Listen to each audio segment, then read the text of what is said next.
तो ऐसे कलयुग प्रभावित हो गया है, ऐसी मानसिकता लोगों में हो गए हैं, लोग सोचते हैं ओ इनका नाम है श्रवण, अब हम अपने बेटे का नाम नहीं कुछ और रखेंगे, ऐसा नाम रखूं कि हमारे गांव में किसी का नाम ना हो। ऐसी अंग्रेजी जमाना आ गया, नाम पिंटू, चिंटू, किंटू, ऐसा ऐसा नाम रखते हैं लोग, कुछ पता ही नहीं, कोई नाम का अर्थ है नहीं। पहले माता पिता राधे श्याम, सीताराम, ओह विजय, ऐसा नाम रहता था। मेरी मंच से प्रार्थना है, ये तो सब ब्राह्मण देवता लोग ही हैं, सब साक्षात देवतुल्य हैं आप लोग। कभी भी अपने बच्चे का नाम रखिए तो कम से कम भगवान के नाम से नाम रखिए, क्योंकि जो नाम रखेंगे, जो शब्द रहेगा, वैसा ही आपके बच्चों के अंदर गुण आएगा। आत्मदेव है ना, उनका नाम है आत्मदेव। आत्मदेव कौन है? आत्मा और देव यानी नारायण प्रभु, देवता लोग जो आत्मा से मिलन कराए, जो आत्मा के स्वरूप है, परमात्मा आत्मदेव। वैसे सरल है, लेकिन उनकी पत्नी का नाम है क्या? धुंधली। क्या महाराज, एक कौन सी नाम? धुंधली। वो ऐसे है भी वो, देखिए कितना गुण था उसके अंदर। वो तो महाराज आत्मदेव, ब्राह्मण जाते थे पूजा करने, जो जजमान दे दिया बेचारे रखते थे, देखते भी नहीं क्या दिया कि नहीं दिया, खूब आशीर्वाद देते, अपने घर पे आते, परिवार चलाते। भगवान की कृपा थी, कोई कमी भी नहीं थी। धुंधली महारानी थी ना, जलने वाली धुंध करके। जब पंडित जी चले जाए ना जजमानी में, तो पड़ोसी में जाए, सबसे जलन के भाव रखे, यहाँ जाकर उनकी शिकायत बतियाएगी, जाकर उसके घर में उसकी शिकायत बतियाएगी। पता लगा कि पतिदेव का आने का समय हो गया है, आने से पहले लेकर लगे कि सती सावित्री वही है। लेकिन भगवान की कृपा थी, कर्म का फल मिलता है। संयोग से कोई संतान नहीं था। एक दिन गांव में ऐसा चलता है, शहर में ऐसा नहीं है, जिनको नहीं संतान हुआ वो बहुत बड़े भाग्यवान हैं। ऐसे संतान लेके क्या करेंगे? संतान नहीं हुआ तो एक बार रोएंगे, अगर हो गया कहीं दुष्ट निकल गया तो। आजकल के देखते हैं ना वृंदावन में आश्रम में कितने माताएं हैं सब, अरे वैसे संतान का क्या मतलब है? संतान का लोग जन्म देते हैं क्यों? कि बुढ़ापे में बेटा मेरा सहारा होगा। आजकल बेटा हो गया, माताजी कितने कष्ट से पाली है उसे, पिता ने कहाँ नौकरी करके कैसे कैसे पैसे ला करके हम ना पहने, लेकिन मेरे बेटे की कमी ना हो। अच्छे स्कूल में पढ़ाया, और जब बेटा पढ़ लिया ना, कहीं दिल्ली में नौकरी लग गई ना, शादी हुई, परिवार को भी लेके चला गया। अब बेचारे बूढ़ा बूढ़ी घर में अकेले बुढ़ापे में चूल्हा फूंक रहे बनाकर। क्या इसलिए माता पिता ने बालक को जन्म दिया था? यह स्थिति है। धुंधली वैसे ही थी, भगवान की कृपा। लेकिन आत्मदेव कहते हैं ना, बहुत सरल ब्राह्मण थे बेचारे। एक दिन जिस पड़ोसी था ना, दरवाजे पे बैठे थे, एक पड़ोसी को निकलना था, तो उसकी औरत खड़ी है बगल में, कह रही है जी अरे आपको जाना है यात्रा पे। वो बैठा है ब्राह्मण बाहर ही, यहाँ लोग कहते निसंतान, अरे उसका मुख देख लेंगे जतरा खराब हो जाएगा। ऐसा गांव में भ्रांति है, लेकिन ऐसा कुछ है नहीं, ये गलत है, ये कुछ मूर्खों का यह सोच है। तो बगल वाला अब बेचारा मोटरसाइकिल पे खड़ा है, क्या जो पंडित जी इधर उधर हो तो निकले रास्ते से, भाई। तब ऐसा कुछ होता है ना, तो उसकी पत्नी बोल रही, अरे वो हट भी नहीं रहा है कि हमारे पति देव जाए। हाँ, तो ऐसा कुछ रहता है ना, तो कोई सामने से नहीं कहता है, और लेकिन उसको सुनाने के लिए दूसरे से बतियाएगा।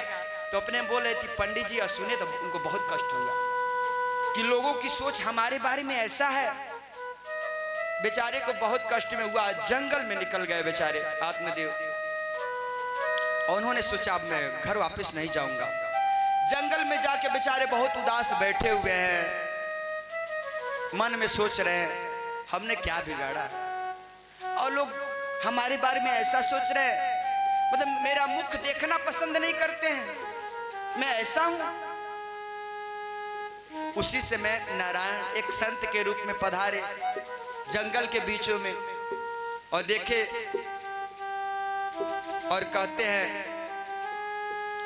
कथम रोदसी विप्रम त्वं काते चिंता बलियसी बद त्वं सत्परम मह्यम स्वस्थ दुःखस्य कारणम। कथम रोदसी विप्रम, हे विप्र, हे ब्राह्मण देवता, आप इस जंगल में बीच में बैठकर क्यों रो रहे हैं, क्या कारण है? उन्होंने देखा संत महात्मा को। महाराज तुरंत पैर पकड़ लिए कि हे महाराज क्या बताऊं अपने दुख का कारण, मैं इतना अभागा हूं, हमें कोई संतान नहीं है, हमारे नगर के लोग हमको इस दृष्टि से देखते हैं, पता ना मेरा कौन सा पूर्व जन्म का पाप है, हमें संतान नहीं हुआ। संत ने कहा, हे ब्राह्मण देवता ऐसा मत कहिए, अरे ऐसे संतान लेके क्या करेंगे? अब संतान क्यों, माता पिता क्यों जन्म देते हैं संतान को? अगर संतान आपको हुआ और गलत रास्ते पे निकल गया तो क्या करेंगे? अभी तो रो रहे, होने के बाद जीवन भर रोना पड़ेगा।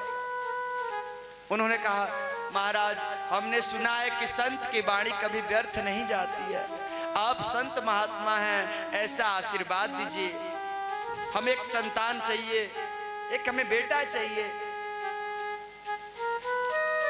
वह संत महात्मा बहुत समझाए ब्राह्मण देवता को।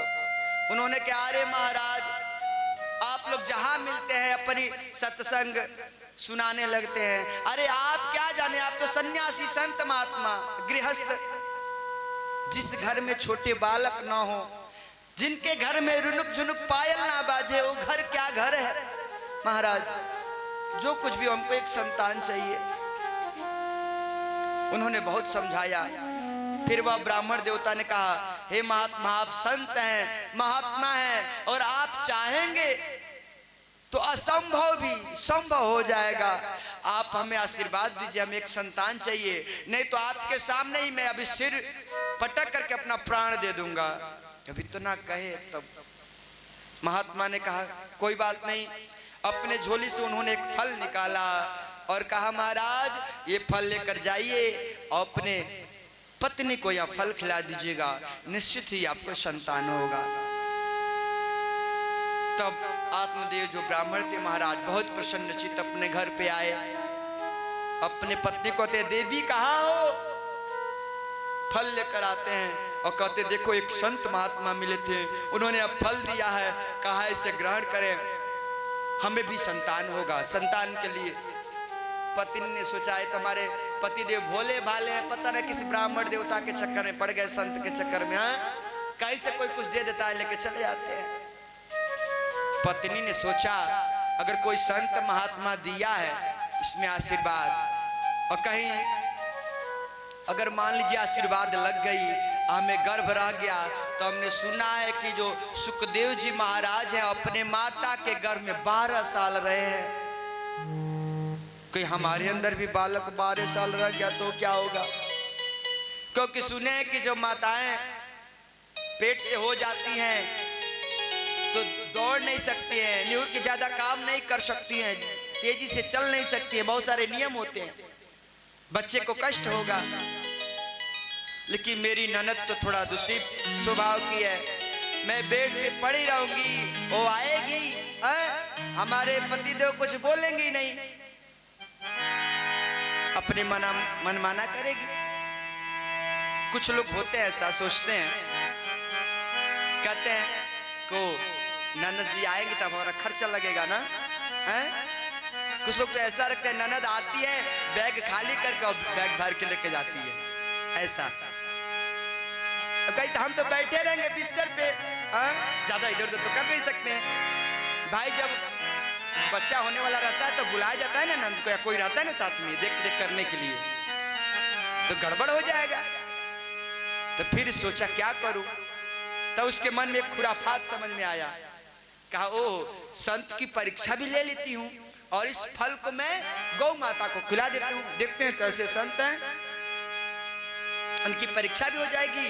और ऐसा करते हैं, हमारी एक सहेली है, उसके 5 पुत्र हो चुके हैं, 6वां होने वाला है, और मैं उससे उस पुत्र को गोद ले लूंगी, कह दूंगी हमें दे देना। अपने पति देव से कह दूंगी कि नहीं, हाँ हमें गर्व है। यह मन में उसके खुराफात आ गया। पतिदेव से कही जी रख दीजिए, अभी मैं स्नान ध्यान करके ग्रहण करूंगी, भाई संत का प्रसाद है। रखवाली, पतिदेव गए अपना, तो उस फल को गौ माता को खिला दी। जो गौ माता उनकी थी ना, वह भी, उसे भी कोई संतान नहीं होता था। तुलसी की पौधा थी, वो भी सूख जाती थी। जब संत की कृपा हुई ना, जब फल खिलाई गौ माता को, तो गौ माता से एक बालक उत्पन्न हुआ। चूंकि उन्होंने तो आशीर्वाद दिया था मनुष्य का ना, तो मनुष्य स्वरूप में थे, लेकिन जो उनका जो कर्ण था, कान था, वह गौ माता के जैसे हो गया। इसलिए उनका नाम गोकर्ण रखा गया। इसको सहेली का भी हुआ। तो ईश्वर ने कहा अपने पतिदेव से कि अबे तो हमें गर्व है और किसी को चाहिए अपने साथ में ना, तो अपने सहेली को बुला ली, वहीं रहती रही, और बच्चा हुआ तो फिर उसने कहा कि मेरा बच्चा है। अपने सहेली को साथ में रख ली सेवा करने के लिए। पूरा पंडित जी महाराज इतना प्रसन्न हुए, ढोल बाजे, खूब सोहर बधैया खूब हुआ, खूब धन लौटाए, प्रसन्न हुए। भाई बुढ़ापे में इतने दिनों बाद संतान हुआ था। जब नामकरण का समय आया तो पंडित जी ने कहा मेरा नाम है आत्मदेव, तो मेरे बेटे का नाम रहेगा परमात्मदेव। पत्नी ने कहा अच्छे, 9 महीने हमने गर्भ में रखा और नाम अपने नाम से जोड़ना चाहते हैं। नहीं, मेरा नाम है धुंधली, तो मेरे बेटे का नाम रहेगा धुंधकारी। भाई पतिदेव ऐसे होते भी हैं। आजकल के जमाने में ज्यादा माताओं का ही ज्यादा चलता है। अब पत्नी ने कहा तो पतिदेव कहा ठीक है भाई, तू ही प्रसन्न रहो, सीधे साधे बेचारे। तो उस बालक का नाम रख दिया गया धुंधकारी। अभी बताया ना नाम का क्या अर्थ होता है। भाई जैसा नाम रहेगा वैसा ही तो उसके अंदर गुण आएगा। अब महाराज जो गोकर्ण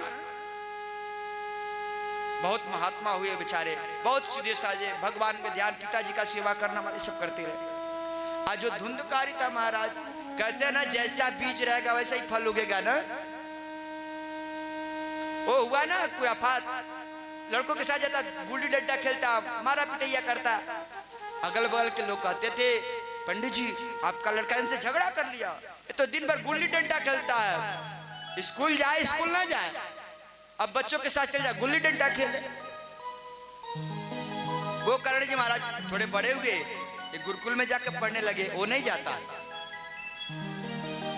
कुछ बड़ा हुआ, आजकल जो माताएं हैं ना, जो कलयुग का प्रभाव चल गया है ना, ऐसे प्रभाव है ना भैया, माताएं भी आजकल चाहती हैं कि बच्चों को हमें ज्यादा कुछ करना ना पड़े, सेवा ना करना पड़े। एक गांव है, यहाँ तो नहीं कह सकते हैं, लेकिन शहरों में अक्सर होता है। पत्नी भी नौकरी करती है, पति भी नौकरी करता है, तो बेटा होगा बिटिया होगी तो कौन देखेगा। तो जो दाई उनके घर की होती है उनको रखते हैं लोग। वो दाई का भी नाम अपने से रख दिया, आया गया ऐसा ऐसा नाम रहता है। और दाई को कह देंगे कि जी तुम देखना जा रही हैं ऑफिस, और दाई वही बोतल में दूध ले लेगी, बच्चे को अपने पास रखेगी, जब बच्चा रहेगा तो दूध पिलाएगी, उसका देख रेख करेगी। पहले के जमाने के जो लोग होते थे ना, पहले खाए पिए बढ़िया व्यक्ति, कोई बात होता था ना तो लोग कहते थे किसी से, आवो तो हम माई दूध पियो लो, बितावो, जंगे पर डांट ठोक के बोलते थे। आजकल के बेचारे कुछ नहीं, जब माई दूधे ना पिए तो क्या हुई। अब ऐसे भी है, आजकल के जमाना ऐसे आ गया, कुछ लेकर जा रहे कोई 2 थप्पड़ लगाएगा, छीन लेगा। वैसे लोग होते थे, वह दूध का कर्ज है। इतना ही नहीं, ये तो बहुत अच्छा परिवार है, अच्छा गांव दिख रहा है। हमने तो देखा कई शहरों में ऐसे ऐसे लोग होते हैं ना, शहर की यही स्थिति है। बच्चे को पालेंगे, शुरू से बोतल पकड़ने का आदत रहेगा। जब बेटा बड़ा होता है ना तो बोतल मांगेगा वो। तो मैया कहती है बेटा फ्रिज में पेप्सी का बोतल है, ले लो। पेप्सी का बोतल पीने लगता है। कुछ और बड़ा होगा ना तो भाई बोतल किसको नशा है, तो बड़ा हो जाएगा तो पूछता उसका नहीं है, बाजार में जाता है और जो बोतल मिलता है ना वाला वो लेता है। कहते हैं भागवत जी कहते हैं, और चाहते अपना कल्याण मेरा परिवार सही रहे, तो 1 साल से 5 साल के बच्चों को उसके मन के अनुसार जो कहे खूब देख रेख करिए। 5 साल से 12 साल का बच्चा हो जाए उसके मन का कुछ भी मत करिए। बच्चा क्या जानता है मेरे लिए क्या नुकसान है क्या फायदा है। ये पिता का कर्तव्य है, माता का कर्तव्य है, जो उसकी भलाई का चीज है उसे दे। और 12 साल के ऊपर 16 साल का हो जाए, 20 साल का हो जाए, तो हमेशा बच्चों से मित्रता करना चाहिए। कुछ गलत भी करा तो सिर्फ अब डांट नहीं सकते, मार नहीं सकते हैं, और जिसने ऐसा किया तो फिर हो गया कल्याण। बेटा तो रहता है, बोतल पकड़ने का आदत है, जब वो बोतल पकड़ लेता है ना तो माता पिता परेशान। अब मेरे बेटे को तो ये आदत लगी है, ऐसा जाके वहां माथा टेकी है, वहां जाकर रोई है, यहाँ करी है। एक संत है कहते हैं ना, जो बोतल लेने वाले हैं ना, अब यहाँ तो इस गांव में नहीं है लोग, हमने देखते हैं सारे बहुत सुखी रहते हैं, बहुत मस्त होते हैं, उन्हें कोई बीमारी नहीं होती है, बहुत फायदे होते हैं। बोतल पीने वाले को 3-3 फायदा होता है। हमारे गुरु जी कहते हैं पहले तो उन्हें कोई बीमारी होती नहीं, कोई कष्ट नहीं होता है, उनके घर में चोरी भी नहीं होती है महाराज। हाँ, किसी चीज की कमी भी नहीं होती है। बोतल पीने वाले हम तो देखते हैं शहर में ऐसे ऐसे लोग होते हैं ना, बोतल ले लेंगे जा करके ना, और फिर झूमते हुए मस्ती में कहीं नाली में पड़े रहेंगे, कोई उठाने वाला भी नहीं मिलता है। बेटे को पता चला कि बाबूजी लेकर पड़े हुए, कोई बताया तो जाके टांग के दोठे लेकर आते हैं। गुरुजी कहते हैं जो बीतल पीने वाला रहता है बोतल, जो उसके घर में चोरी नहीं होती है। पता है क्यों? उसके घर में कुछ रहता ही नहीं है, जितना कमाएगा सब पी जाएगा। उसके पत्नी बच्चे बेचारे परेशान। इतना ही नहीं, जब वो भी नहीं रहेगी, जब आएगा ना बुढ़ापे में, बुढ़ापा आता ही नहीं है। पीने वाले जो व्यक्ति हैं बुढ़ापा नहीं आता है। जहां 40, 45, 50 के हुए ना महाराज, वो बोतल पीते पीते जो अतड़ी सड़ जाती है, कैंसर हो जाता है, ज्यादा दिन जीते नहीं है, और जब हो जाएगा ना तो खांसी पकड़ लेता है, दमा पकड़ लेता है, रतिया भर बैठ करके खांसते रहते हैं, जोर भी नहीं आता है। रात भर जब खसी है कि वो अगल बगल से आई तो भाई जगा हुआ है, जाएगा ही नहीं, बीमारी होगा क्योंकि ज्यादा जिएगा ही नहीं, कोई कष्ट नहीं होगा। इसलिए ये सब चीज से सावधान रहना चाहिए। वैसे ही है धुंधकारी, बोतल पकड़ लिया, अब पिताजी को पता चला तब याद करें, वो संत महात्मा बिल्कुल सही कहे थे। अब क्या करूं, रोते। अब वह जंगल में निकल गए प्राण त्याग करने के लिए।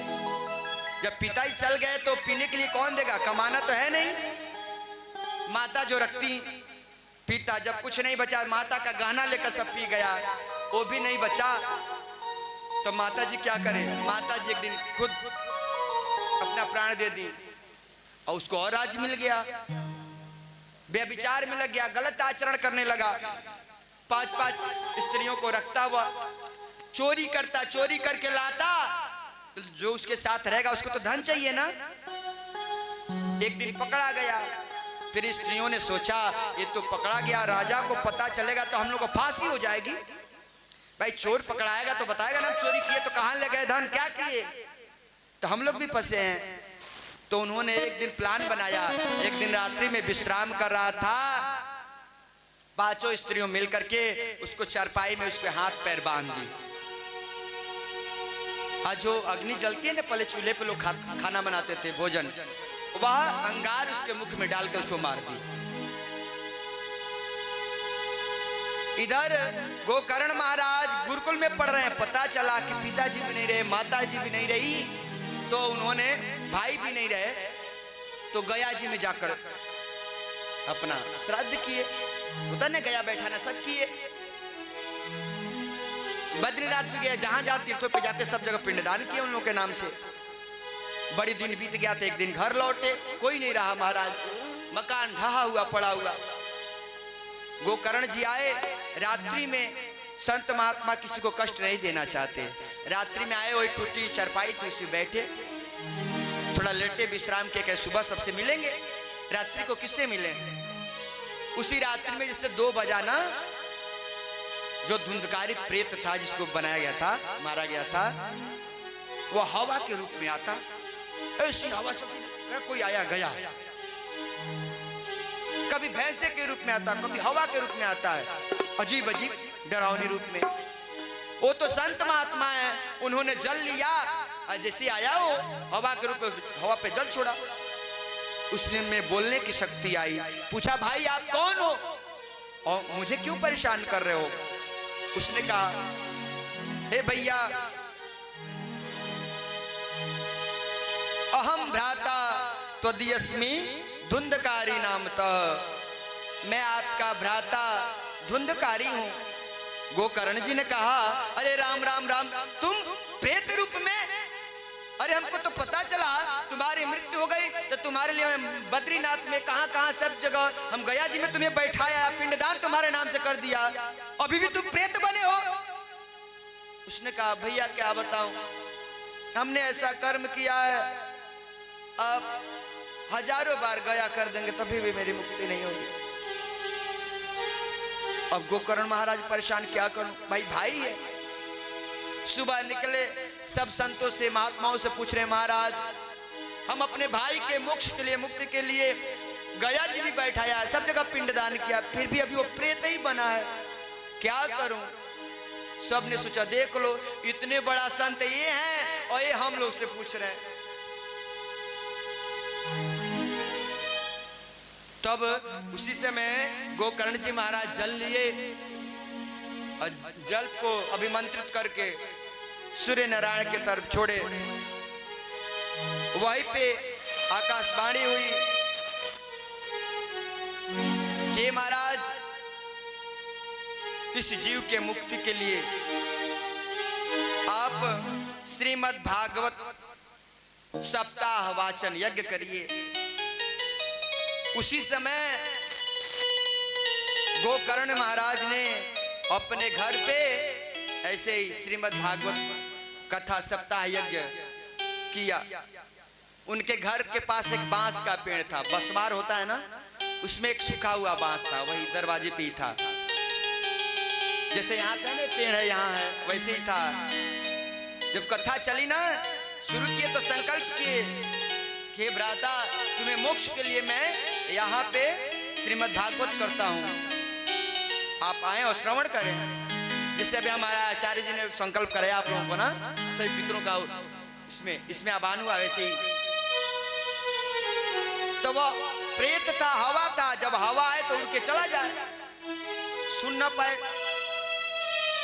तब एक सूखा हुआ बांस था, उसी में जाके बैठ गया वो। जैसे प्रथम दिन की कथा संपन्न हुई महाराज, एक गांठ फटा, दूसरे दिन की संपत्ति हुई, दूसरा फटा, तीसरे दिन की कथा संपन्न हुई, तीसरा गांठ फटा, सातवें दिन की जब कथा संपन्न हुई, सातवीं गांठ फटी और वह यह दिव्य रूप में प्रकट हुआ और उसको लेने के लिए भगवान नारायण के पार्षद आए। जैसे विमान आया, जितने जनता बैठी थी सबने कहा अरे ये क्या हो रहा है।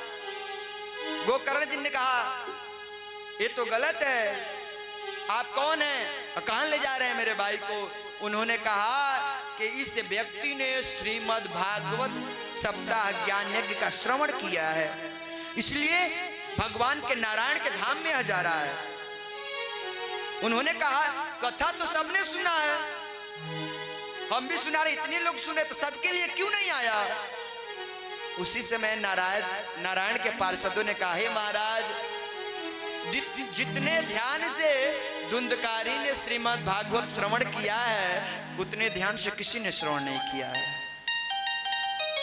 फिर उसके लिए फिर दूसरी बार फिर कथा रखी गई। कहने का मतलब है, व्यास जी ने लिखा है, जो कथा श्रवण करने वाले होते हैं ना, तीन तरह के होते हैं। एक होते हैं श्रोता, एक होते हैं श्रोता और एक होते हैं सोता। श्रोता आप लोग जानते हैं ना, वो सुपारी जो काटी जाती है। कथा सुनने जो भक्त आते हैं ना, कुछ तो भक्त ऐसे होते हैं, अरे शुक्ला जी क्या कथा चल रही है, निमंत्रण आया है, तो भाई निमंत्रण आया तो जाना ही पड़ेगा। जो श्रोता लोग होते हैं ना, वो आते हैं ना तो आएंगे, कुर्सी पर बैठेंगे, कथा सुनने नहीं आते हैं, वो फॉर्मेलिटी पूरा करना है उनको।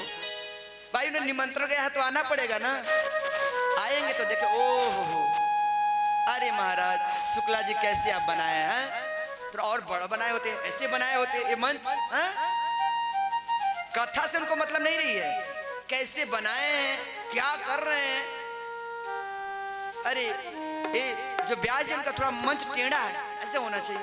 ओ कैसे बनवाए हैं, अरे महाराज ब्याज जी कैसे कथा सुना रहे हैं। कुछ चुटकुला वगैरह तो कह ही नहीं रहे, कुछ भजन वजन तो गा ही नहीं रहे, कथा सुनने नहीं आते हैं। श्रोता उसका काम क्या है, काटना।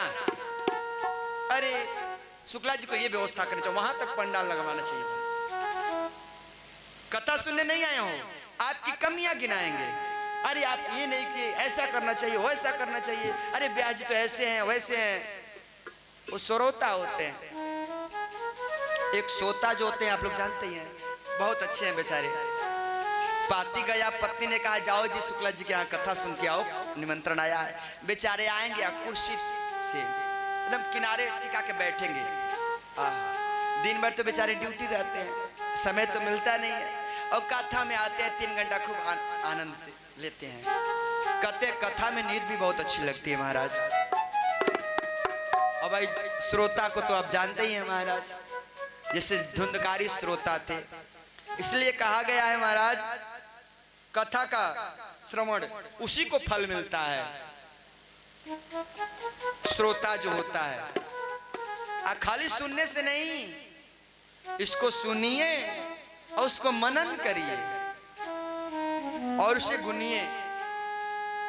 गोस्वामी जी ने लिखा है,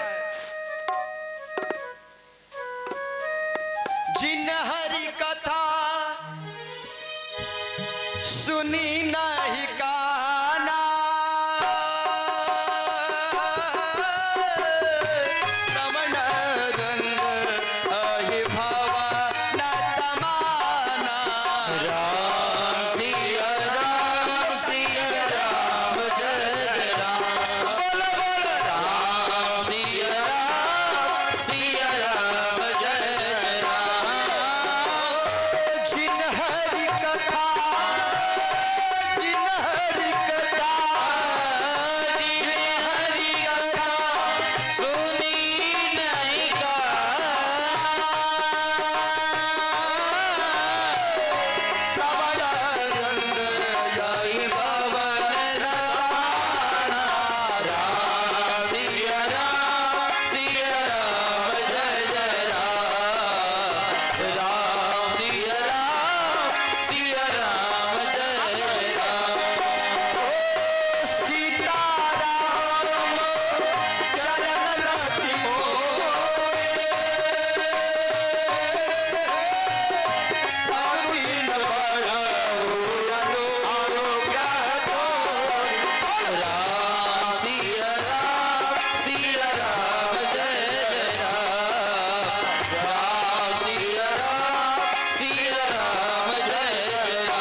प्रेम से बोले वृंदावन बिहारी लाल की जय हो।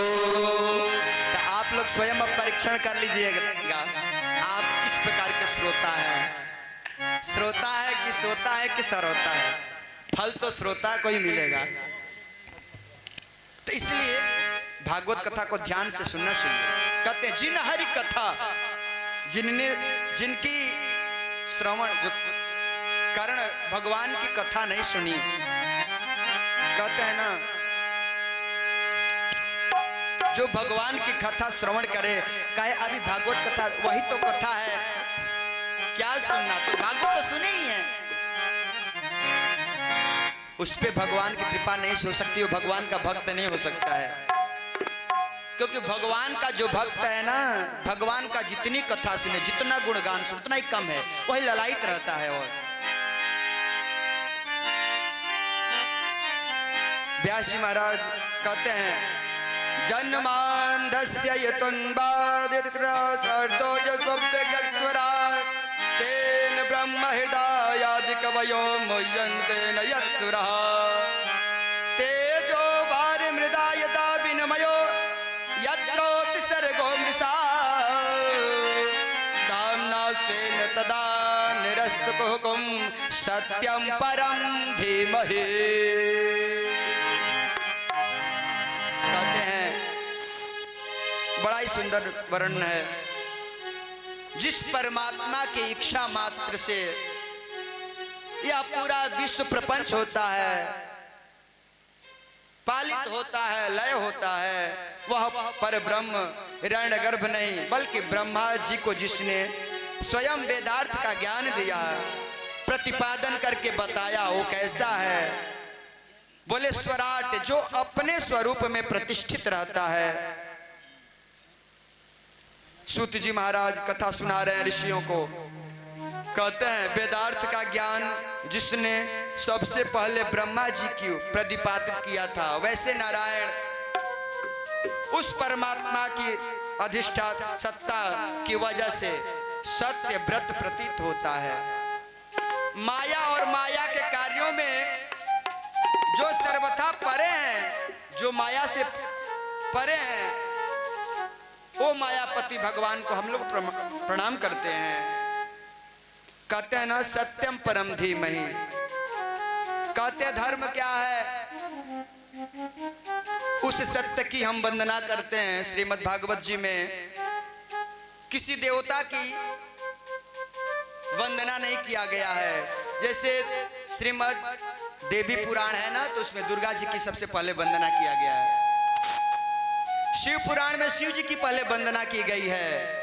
जितने पुराण है जिसका पहले उस देवता का उसमें वंदना किया गया है। लेकिन जो ये श्रीमद् भागवत कथा है महाराज, इसमें सत्य की वंदना की गई है। सत्य है कौन? परमपिता परमात्मा अखिलेश्वर कारण करुणा वरुणालय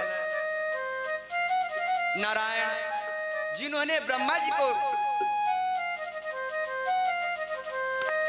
प्रकट किया, जिनके कृपा से गोस्वामी जी लिखते हैं सत्यम परम धीमहि।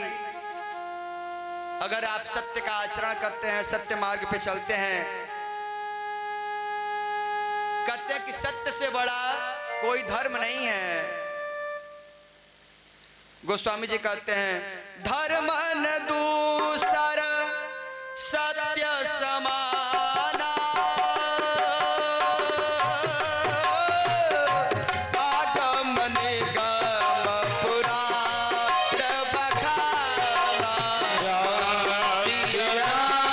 सिया राम जय जय राम, राम सिया राम जय जय राम। भागवत जी में लिखा गया है धामना स्वेन सदा निरस्त को हुक्म सत्यम परम धीमहि। और रामचरितमानस में गोस्वामी जी कहते हैं धर्म न दूसर सत्य समाना।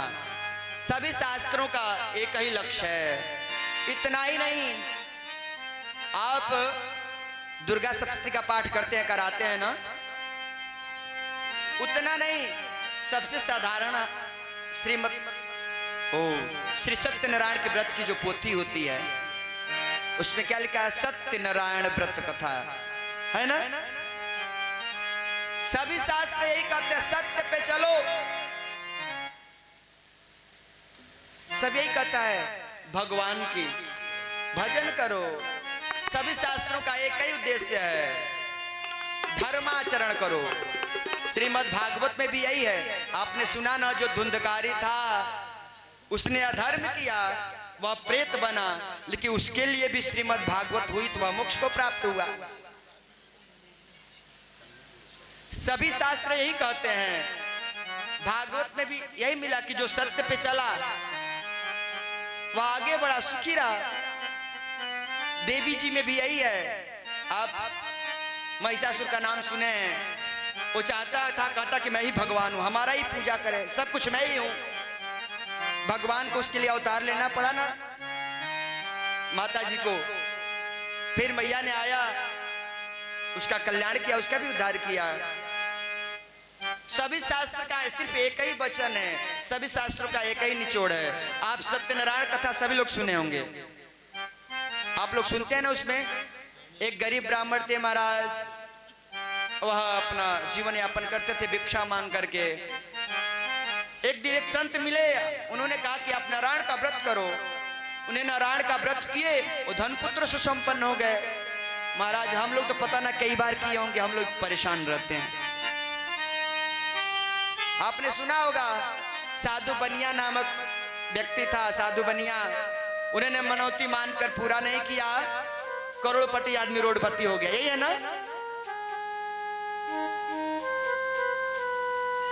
कि क्या सब यही कहता है, सबका निचोड़ एक ही है। उसने मनौती मान करके पूर्ण नहीं किया, करोड़पति रोडपति हो गया। ब्राह्मण थे, संत का वचन मान करके भगवान नारायण का व्रत किया, धनपुत्र से संपन्न हो गए। सभी शास्त्र का एक ही कहना, आप धर्म पे चलिए। कहते हैं धर्म है क्या? कैसे पहचाने हम जो कर रहे हैं वो धर्म है अधर्म है? तो इन्होंने तो कहा, गोस्वामी जी कहते हैं, धर्म न दूसरा सत्य समाना। सत्य से बड़ा कोई धर्म नहीं है और सत्य से बड़ा कोई अधर्म नहीं है। लेकिन सत्य में भी गीता में भगवान ने कहा है, भागवत जी में आया है, धर्म क्या है, सत्य क्या है। सत्य अब लोग कहेंगे ये कलयुग है, सब झूठ बोलता है, बिना झूठ का तो काम ही न चले महाराज। लेकिन भगवान ने कलयुग में एक छूट दिया है। कहते हैं कलयुग में 8 जगह झूठ बोलने से दोष नहीं लगता है। आता है, स्त्री सुनर विवाहे च मृत्युर्थे प्राण संकटे। आपके झूठ बोलने से किसी की भलाई हो जाए, अपने पत्नी से, लड़का लड़की के शादी विवाह में, अपने रोजी रोजगार वृत्ति में, किसी का प्राण संकट में पड़ा वहां झूठ बोल दीजिए। ऐसे 8 जगह बताएं, झूठ बोलने से दोष नहीं लगता है, उसे झूठ नहीं कहते हैं। लेकिन अपने स्वार्थ, निजी स्वार्थ के लिए झूठ नहीं बोल सकते हैं। आपके झूठ बोलने से किसी का कल्याण हो जाए तो वो झूठ नहीं है, वो सत्य है। जिस तरह भी किसी का भला हो जाए, आपके भले आप झूठ बोले, किसी का उसे लाभ हो, कल्याण हो, सुख हो जाए, तो वह झूठ उसे नहीं कहते हैं।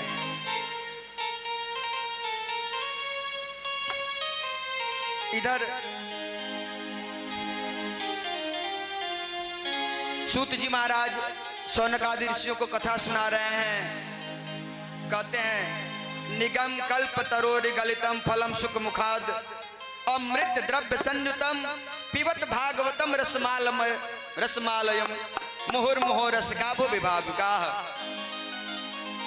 कहते हैं श्रीमद् भागवत कथा जो है वो श्रवण किया जाता है।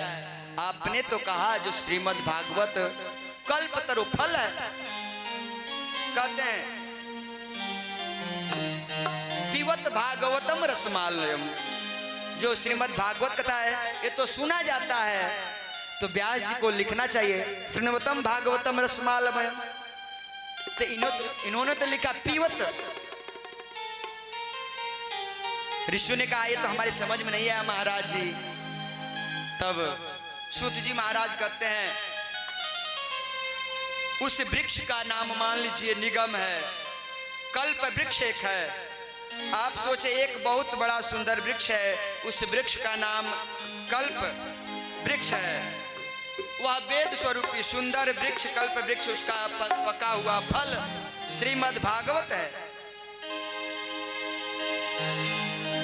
तो फिर कहते हैं लिखा निगम कल्प तरोर गलितम फल सुख मुखाद, यानी सुख के मुख लगने के वजह से पृथ्वी पे आया यह फल। कहते हमारे सुखदेव जी के मुख से पहली बार ऋषियों के बाद सुखदेव जी महाराज ने राजा परीक्षित को श्रीमद् भागवत का श्रवण कराया था। यानी सुखदेव जी के मुख से मुख लगने से एक संत ने कहा जो फल है और के सुख, सुख यानी तोता। आप अक्सर देखेंगे जो आम का फल होता है या अमरूद का फल होता है, जो फल मीठा होता है उसी में तोता चोंच लगाता है, से ग्रहण करता है। तो एक ने कहा हो सकता है जो फल हो वह मीठा हो, या ये भी हो सकता है जिसमें जो सुख है, सुग्गा है, तोता है, जिसमें चोंच मार दो मीठा हो जाए। यह सत्य है महाराज। अगर कोई खट्टा भी फल होगा और तोते का उसमें मुख लग जाएगा तो खट्टा हो ही नहीं सकता है। खट्टा फल भी मीठा हो जाता है। तो ऐसे हमारे सुखदेव जी महाराज है जिन्होंने अपने मुख से श्रीमद् भागवत कथा श्रवण कराए। फिर कहते हैं पीवत रसमालयम, इस भागवत रूपी रस को पिया जाए। फिर एक ने कहा मान लीजिए फल पीजिए साहब, फल को कितनी बार पिया जाए। मान लीजिए कथा है, एक ने कहा अभी यहाँ कथा चल रही है, यहाँ भी सुने वहां भी सुने, अभी वहां से भी सुन के आए हैं। तो कहते हैं भगवान की जो कथा श्रवण करे उसके मन में ऐसा भाव आ जाए, अरे वही तो श्रीमद् भागवत हमने तो सुना है, अभी दिल्ली में चल रहा था मैं वहां सुना था, क्या सुनना है, वही तो भागवत है। कहते हैं रामचरित जे सुनत अघाही, रामचरित जे सुनत अघाही, रामचरित जे सुनत अघाही, रामचरित जे सुनत अघाही, रामचरित जे सुनत अघाही,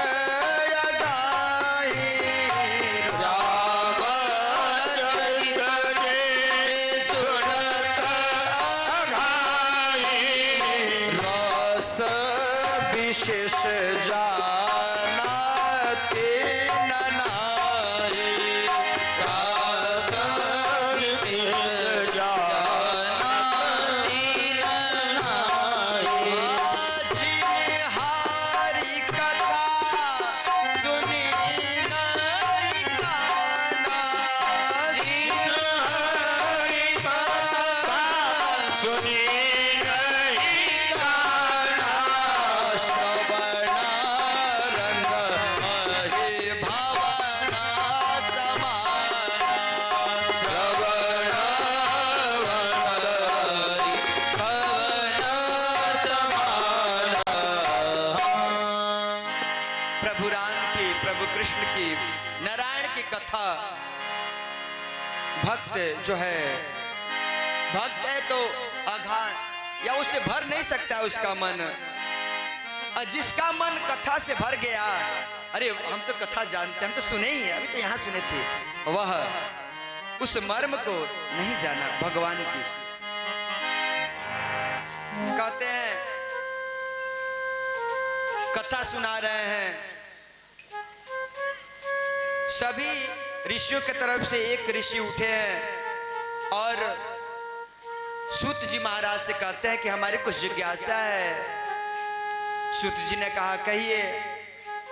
तो एक उन्होंने प्रश्न किया, महाराज पहले तो ये बताइए, अभी आपने कहा कि सत्य से बड़ा कोई धर्म नहीं है, तो सत्य की परिभाषा क्या है और मानव के लिए परम धर्म क्या है? क्या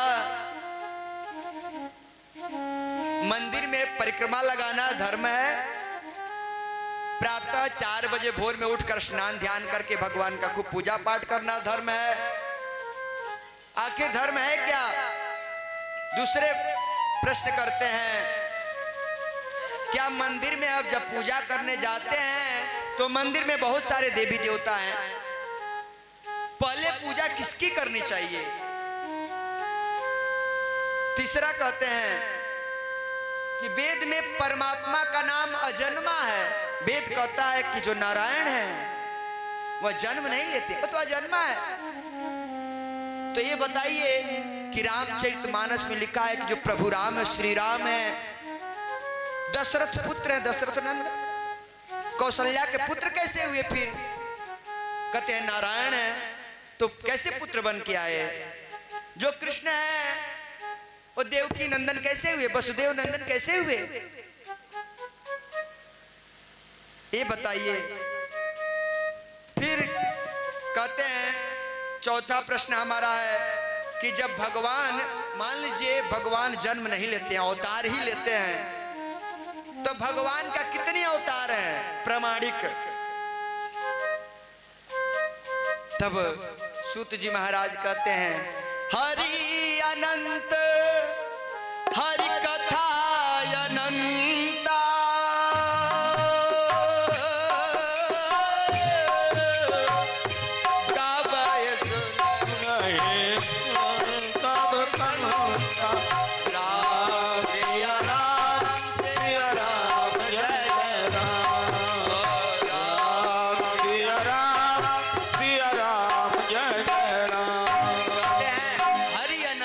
कथा अनंता। कोई कहता है भगवान के 22 अवतार हैं, कोई कहता है 24 अवतार हैं, कोई कहता है 12 अवतार हैं। भगवान के प्रमाणिक कितने अवतार हैं? 5वें में कहते हैं कि मेरा 5वां है वक्ता और श्रोता। ये तो बता दिए आपने सुना ना श्रोता कैसा होना चाहिए, अब ये भी बता दिए वक्ता कैसा होना चाहिए। जो कथा सुनाए उसका क्या लक्षण है? आपने तो सुना दिया। श्रोता उत्तम कौन है? एक श्रोता होता है, एक श्रोता होता है, एक श्रोता होता है। तो वक्ता के भी लक्षण बता दीजिए महाराज, कैसे हम पहचाने वक्ता को? तब उन्होंने कहा वक्ता वही श्रेष्ठ है जो बात को सूक्ष्म रूप से बतावे। जैसे कहते हैं ना गागर में सागर भरना, वैसे इतना समय कहाँ है कलयुग के जीवों के लिए कि वो शास्त्रों को पढ़े, शास्त्रों को इतने कथा श्रवण करे। तो वक्ता वही श्रेष्ठ है जो हजारों श्लोकों को 2, 4, 5 में सबका सार व्यक्ति को बता दे। अतः फिर 6वां प्रश्न करते हैं कि भगवान जब अपनी लीला संपन्न करने के लिए आए और श्री कृष्ण जब अवतार लिए, अवतार लेते समय गोविंद ने कहा कि हम पृथ्वी का भार उतारने के लिए अवतार लिए हैं। भगवान गीता में भी कहते हैं, भगवान ने गीता में कहा है धर्म संस्थापनार्थाय संभवामि जुगे जुगे। जब पृथ्वी पे अधर्म होता है तो भगवान किसी ना किसी रूप में प्रकट होते हैं और धर्म की स्थापना करते हैं। गोस्वामी जी भी कहते हैं जब जब होई धर्म के हानि, बाढ़ई असुरा धमे अभिमानी, और तब तब धरि प्रभु विविध शरीरा, हरहि कृपा निधि सज्जन पीरा। तो यह बताइए, कृपया हमें स्पष्ट करें। 6 प्रकार के प्रश्न करते हैं ऋषि महात्मा। तब शौनक आदि ऋषियों के मन के प्रश्नों को सुनकर सूत जी बड़े गदगद हुए। कहे महाराज, आप लोगों ने जीवों की कल्याण के लिए इतना ही सुंदर प्रश्न किया। कहते हैं कि सुखदेव जी का जीवन ज्ञान इतना महत्वपूर्ण है। ऋषियों ऐसा आदर्श, इतना पवित्र संत आचार्य सुखदेव जी, जो गोलोक में श्री राधा रानी के गोद में विराजमान थे। सुखदेव जी कीड़ा कर रहे थे। किशोरी राधा रानी ने एक बार सुखदेव जी से कहा कि बेटा, आप मृत्यु लोक में जाओ और जन जन में भागवत का प्रचार करो। सुखदेव जी ने कहा, माता, मैं संसार में जाता ही, जब जाता हूं तो माया पकड़ लेती है। संसार में मैं नहीं जाऊंगा, माया पकड़ लेगी, हम भगवान का भजन नहीं कर पाएंगे, हमें यह भजन छूट जाएगा। वही आदरणीय सुखदेव जी महाराज आज तोता के रूप में गोलोक धाम में किशोरी जी राधा रानी के गोद में खेलते थे। मृत्यु लोक में आज वही आए हैं। राधा रानी ने बहुत समझाया। नारायण ने कहा कि बेटा जाओ, मेरी कृपा है, तुम्हें माया नहीं घेरेगी। बहुत ही सुंदर प्रसंग है। आप लोग जानते हैं, जो भोलेनाथ जो है ना, भोले बाबा कैलाश पर्वत पे रहते हैं, और जो नारद जी हैं, देवर्षि नारद, अभी बताए ना नाम का क्या गुण है। शास्त्र कहता है नारद जी का, नारम ज्ञानम ददात इति नारद, जो ज्ञान देता है उसे नारद कहते हैं। हमारे ब्रज में, वृंदावन में ब्रजवासी कहते हैं नारम, नारम अज्ञान अखंडित, जो अज्ञान को अखंडित करे वह नारद है। हमारे तरफ लोग कहते हैं, गांव में इधर तो बहुत अच्छे लोग रहते हैं, नारद जी का नाम सुनेंगे ना, ओ झगड़ा हुआ बाबा आ गए, झगड़ा हुआ बाबा, नारद जी को देखते हैं ना। नारद जी का शाब्दिक अर्थ है हमारे यहाँ वृंदावन का नारद, क्या होता है? नारद, जिसकी शब्द बात वाणी को कोई रद्द न करे, ना रद्द, वो रद्द नहीं हो सकता है, वो नारद है। यह सत्य है। नारद जी आज तक जीवन में जो भी किए हैं उसे कोई काट नहीं पाया। अगर कहीं खूब लड़ाई झगड़ा हो रही हो, नारद जी पहुंच गए ना महाराज, एकदम शांत हो जाएगा, सब प्रसन्न हो जाएंगे। और कहीं सब शांत है, वहां नारद जी पहुंच गए तो, क्योंकि उनका काम है सत्य बोलते हैं। आजकल जब सत्य बोल देंगे तो महाराज लड़ाई हो जाएगी। ऐसे नारद जी हैं। और संत ऐसे एक जगह रुकते नहीं हैं, और जहां जाएंगे कुछ ना कुछ कहेंगे ही। एक दिन नारद जी के मन में ऐसा हुआ, क्या बताऊं, एक बार चलो कैलाश पर्वत पे, भोले बाबा के यहाँ गए, बड़ी दिन हो गई है। नारद जी गए कैलाश पर्वत, तो महाराज वहां जो भोलेनाथ है, भोले बाबा अपना आसन लगाए हुए तपस्या में लीन है। नारद जी ने कहा, बाबा तो साधना में, तपस्या में। अंदर गए, पार्वती मैया ने देखा, कहा जी नारद जी, देवर्षि आइए आइए, अरे बड़े दिन बाद आए हैं।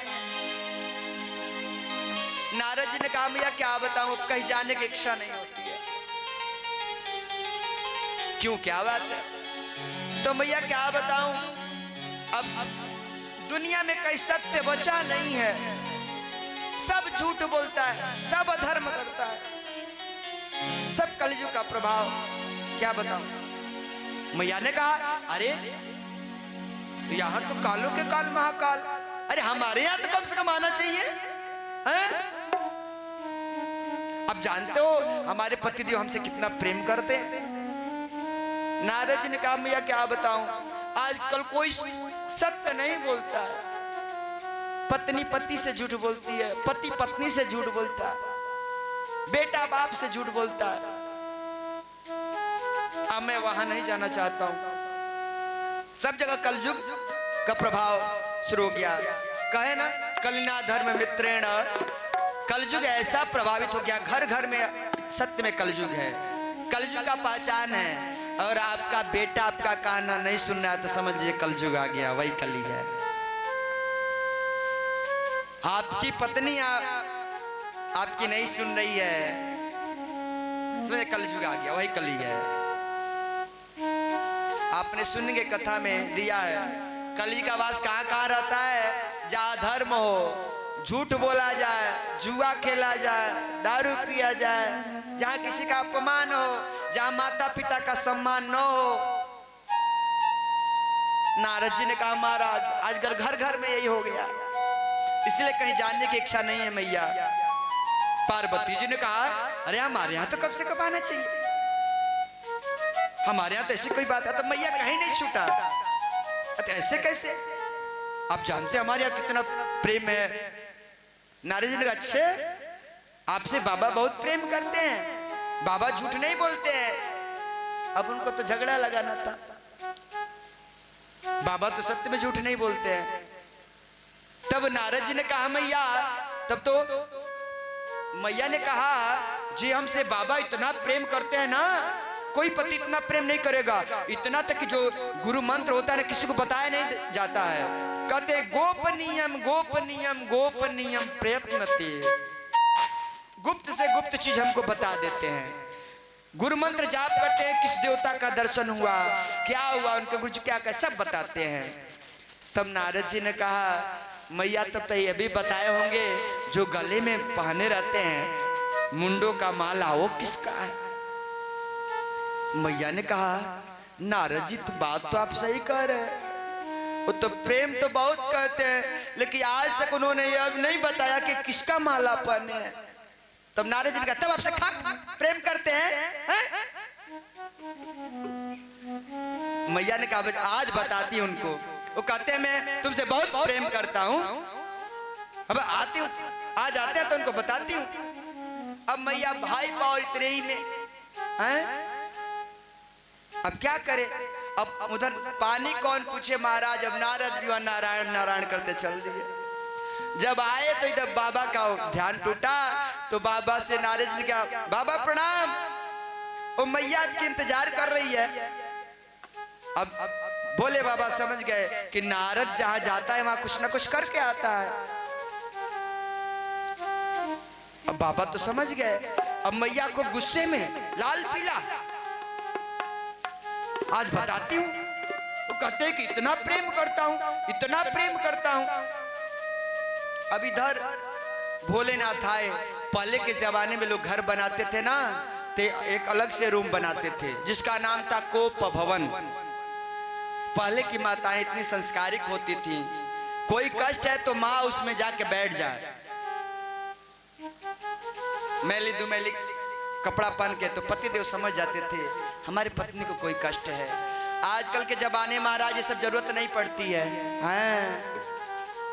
और जो लड़के वाले लोग होते हैं ना, वो भी चाहते हैं हमारी लड़का का विवाह खूब बड़े खानदान में हो, दान देश भी खूब मिलता है। तब पत्नी आती है, बहू भी वैसे ही करती है। इतना दहेज लेके आने तुम्हारी चूल्हा फूके खाती का? इसलिए कहते संबंध जो है ना हमेशा बराबर बनाना चाहिए देख करके। जो दोनों लड़के और लड़की का जो पिताजी होते हैं ना, उनको जो आपस में मिलते हैं बोलते हैं समधि। समधि जी आए हैं, सम यानी बराबर। लेकिन आजकल तो दहेज के चक्कर में बड़े जगह करेंगे तब तो दहेज मिलेगा। आज नारद बाबा देखिए वहां पहुंचे हुए हैं, मैया बैठी हुई है, और जैसे बाबा आए पूछते हैं देवी कहाँ है, कहाँ है? अब मैया कहीं दिख नहीं रही है। जैसे कोप भवन में गई मैया, अब वहां गुस्से में ढाल पीले दम ठान के बैठी हुई है। बाबा ने कहा देवी अरे आप यहाँ क्यों? मैया ने कहा आप हमसे बात मत करिए। बाबा ने कहा देवी क्या हुआ, क्यों इतना नाराज है? तो नाराज के लिए पूछते हैं, लोग सत्य कहते हैं। आप अंदर से भी काले हैं और बाहर से भी काले हैं। हम तो सोचे कि आप खाली बाहर से काले हैं, आप तो अंदर से भी काले हैं। बाबा ने पूछा अरे देवी हुआ क्या बताइए तो। अरे बाहर से काला हूं इतना तो समझ में आता है, अंदर से काला? अंदर से काला किसको कहते हैं? कोई किसी से झूठ बोले, मन में कपट रखे, छल रखे, उसको बोलते हैं अंदर से काला है? ऐसा तो कोई बात नहीं, बात तो बताइए। तो मैया ने कहा आप कहते हैं कि हम प्रेम करते हैं आपसे, हाँ? इतना प्रेम करते हैं, आज तक आपने यह नहीं बताया जो गलों में जो मालापन है किसकी माला है? बाबा ने कहा ओह आप इसीलिए इतना नाराज हैं। बाबा ने कहा आपने कभी पूछा ही नहीं। तो मैया ने कहा अरे आप तो बता दीजिए किसकी माला है ये? तब बाबा ने कहा ओह। तो बाबा ने कहा देवी मैं आपसे कितना प्रेम करता हूं यही माला प्रमाण देता है, मैं आपसे कितना प्रेम करता हूं। मैया ने पूछा ये कैसे हो सकता है, क्या प्रमाण देता है? तो बाबा ने कहा देवी आप जब जब अवतार लेती हैं और जब आप जाती हैं तो आपके मुंडों की माला जो है मैं इसमें पिरो के पहन लेता हूं। देखिए मैं कितना आपसे प्रेम करता हूं। तब मैया क्या, मैया ने कहा तब तो आप और बड़े छलिया निकले, कपटी। अरे आपने कौन सी जड़ी बूटी खा ली कि आप मरते ही नहीं हैं, हम ही को मरना पड़ता है। आप मेरे माला को मुंड को आप पिरो के पहनते हैं। अगर हमसे आप सच्चा प्रेम करते तो हमको भी वह जड़ी बूटी पिला देते कि हम भी नहीं मरती, दोनों लोग हम लोग साथ में रहते। बाबा ने कहा देवी हमने अमर कथा का पान किया है इसलिए मैं नहीं मरता हूं। मैया ने कहा तो कथा हमें भी वह पिला दीजिए। आज देखिए वही अमर कथा भोलेनाथ ने कहा ठीक है। वही हिमालय पर्वत पे बाबा कहें कि देवी यह ऐसी कथा है जो सुन लेगा, इसे श्रवण कर लेगा, वो अमर हो जाएगा, उसे कोई मार नहीं सकता है। इसे किसी अनाधिकारी व्यक्ति को न मिले। तो बाबा ले गए एक सुदूर गुफा में हिमालय पर, और वहां पे पार्वती मैया से कहते कि देवी यहां देख लीजिए इस कथा को कोई अन्य श्रवण न करे, अपनी ध्यान लगा के देखिए यहाँ कोई है तो नहीं। मैया ने ध्यान लगाया तो देखा कहीं नहीं स्वामी यहाँ दूर दूर तक कोई नहीं दिखाई दे रहा है। वहीं एक वृक्ष पे एक कोई तोते की एक कोई विगलित अंडा था, वहां पे इतना बर्फीली हवा चल रही थी हिमालय पे कि ठंडी की वजह से वह सुख सावक अंडे को छोड़कर बेचारे उड़ गए थे। मैया ने कहा ये तो कोई जीव तो है नहीं। बाबा से कहा नहीं यहाँ कोई नहीं है। अब बाबा आसन लगाए हैं, मैया बैठी है कथा सुनाने के लिए। बाबा कहते हैं देवी जब मैं कथा सुनाता हूं ना तब मैं ध्यान मग्न हो जाता हूं, मेरा नेत्र बंद हो जाता है।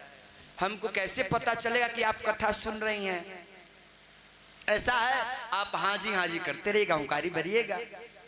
मैया ने कहा ठीक है। बाबा ने कथा श्रवण किया, शुरू किया। मैया हाँ जी बीच में बोलती रही। प्रथम दिन की कथा हुई, दूसरे दिन की कथा हुई, तीसरे दिन की कथा हुई, चौथे दिन की आप तो जानते ही हैं चौथे दिन की रसगुल्ले की कथा है महाराज। जैसे पांचवें दिन की कथा हुई थोड़ा सा विरह की उसमें 5वें दिन 6वें दिन आता है, उतने में मैया को झपकी लग गई। और इस कथा के प्रभाव से जो सुख का जो अंडा था वो विगलित हो गया, और वह परिवर्तित हो गया, वह फूट गया अंडा, वह बच्चा उसमें सुख साउख निकल गया। वह कथा श्रवण कर रहा था, अमर कथा सुन रहा था। जब मैया सो गई तो उसने सोचा मैया तो सो गई, और मैया हुंकारी नहीं भरेगी तो बाबा कथा बंद कर देंगे।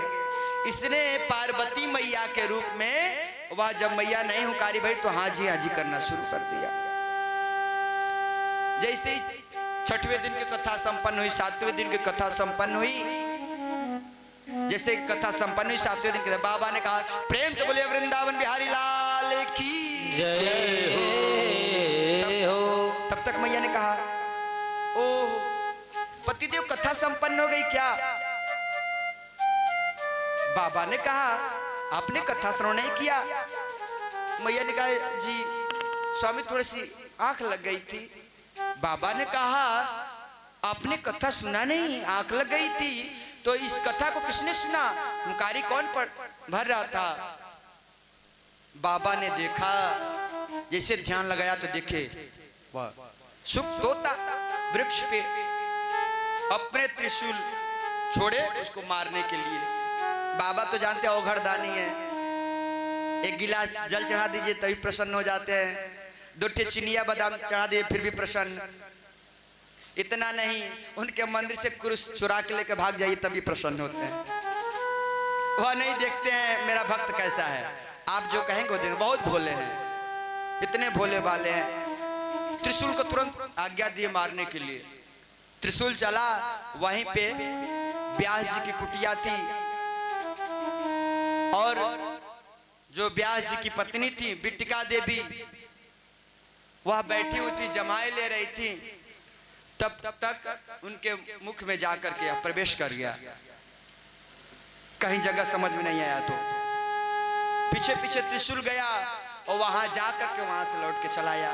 तो एक जीव लेने का आदेश था, दूसरा जीव तो ले नहीं सकता है। बाबा तुरंत गए व्यास जी के यहाँ, और कहते हैं व्यास जी से कि आप मेरा चोर आपके घर में घुसा, उसे निकालिए। तुरंत सुने व्यास जी महाराज आए हैं, भोले बाबा को देखे, प्रणाम किए, आसन दे रहे हैं। बाबा का नहीं, आपका चोर मेरा चोर आपके घर में घुसा हुआ है। व्यास जी समझ गए एक भक्त है, भक्त का भाव कहना चाहता है। व्यास जी ने कहा कि भोले बाबा अरे गोला ओला ज्यादा खा लिए क्या? ये बताइए, जो आपके मुख से कोई अमृत कथा श्रवण कर लिया, अमर कथा, उसे कोई दुनिया में मार सकता है क्या? तो बाबा ने कहा ये तो हमने सोचा ही नहीं, अब क्या करूं? व्यास जी महाराज बैठाए हैं, कहते हैं भोले बाबा का ऐसा परिवार है ना, दुनिया में कोई ऐसा देवता नहीं है। इतने भोले हैं, इतने निराले हैं महाराज भोले बाबा। कहते हैं सभी देवताओं की पूजा होती है, इतने निराले देवता हैं हमारे भोलेनाथ, इनके परिवार में सबका पूजा होता है। ऐसा देवता आपको सृष्टि में नहीं मिलेगा।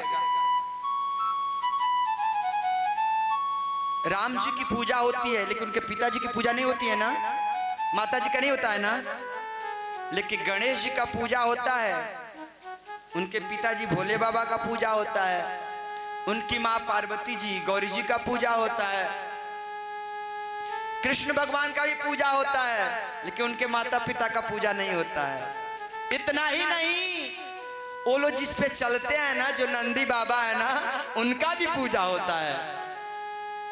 जो मैया चलती है ना शेर पे, शेरा वाली माँ, उसकी भी पूजा होता है। इतना नहीं महाराज, जिस पे गणेश जी चलते हैं, क्या है, हाँ, उनका भी पूजा होता है। ऐसा सृष्टि में कोई देवता मिलेगा नहीं। ऐसा सुंदर हमारे भोले बाबा का परिवार है। आज व्यास जी महाराज उसी भोले बाबा का कुटिया में आगमन हुआ है, आसन दिए हैं, चरण पखार रहे हैं। भक्त का भाव है, कैसे भोलेनाथ हैं, इतना निराले हैं। आइए हम लोग भी चलते हैं उसी कुटिया में भगवान का।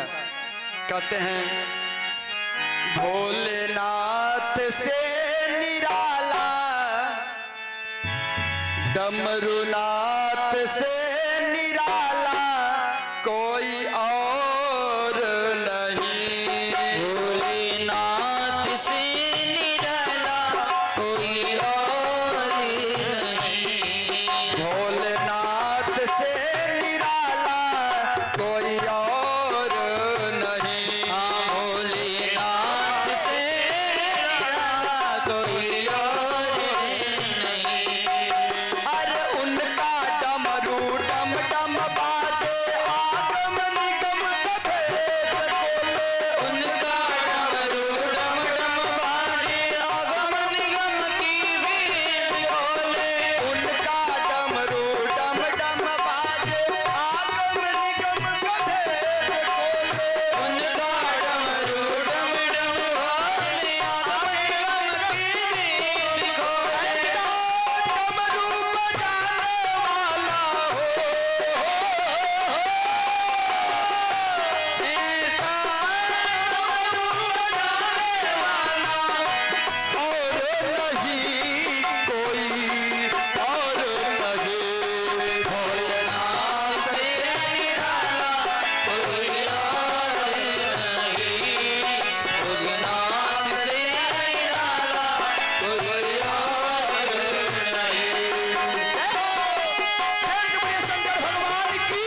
ऐसे सुंदर परिवार है हमारे भोलेनाथ का।